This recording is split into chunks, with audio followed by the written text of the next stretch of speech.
So this is a new series I'm going to be starting where I do small reviews of just about every COD game. I might include the exclusive portable entries to the series as well, but that's for a later date.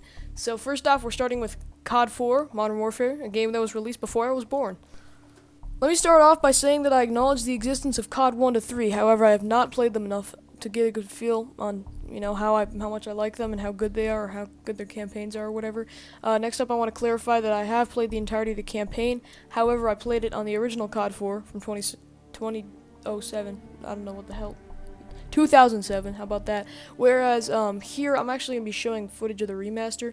That's why all you see are the first few missions in terms of footage. So sorry about that if you really just wanted to see the original or more of the missions or whatever the hell.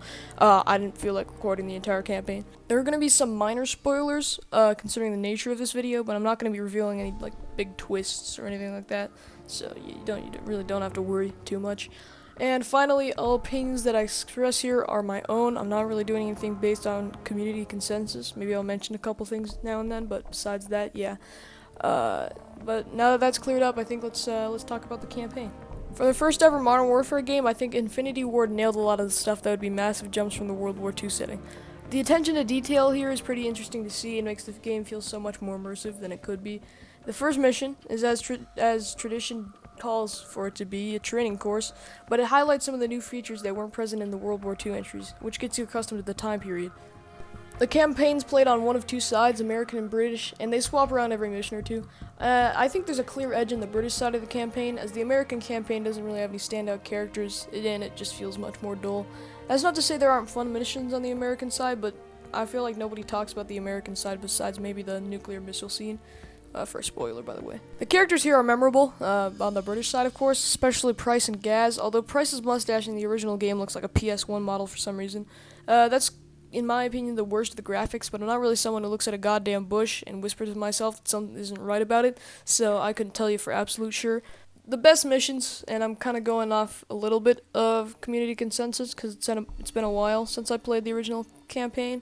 They include All Gillied Up, Shock and Awe, and of course Mile High Club, which I feel like it's kind of like a precursor to the Special Ops mode that's in the Modern Warfare 2 and Modern Warfare 3 games. It's a short time trial-esque challenge that you can talk to your friends about at school the next day, and I think that's kind of cool. Moving on to the multiplayer, I think it gave us some of the biggest innovations in the entire series.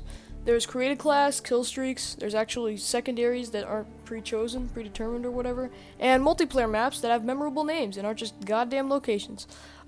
Speaking of maps, they're fan favorites, with maps like Strike, Crash, and Shipment, the king of 1v1s.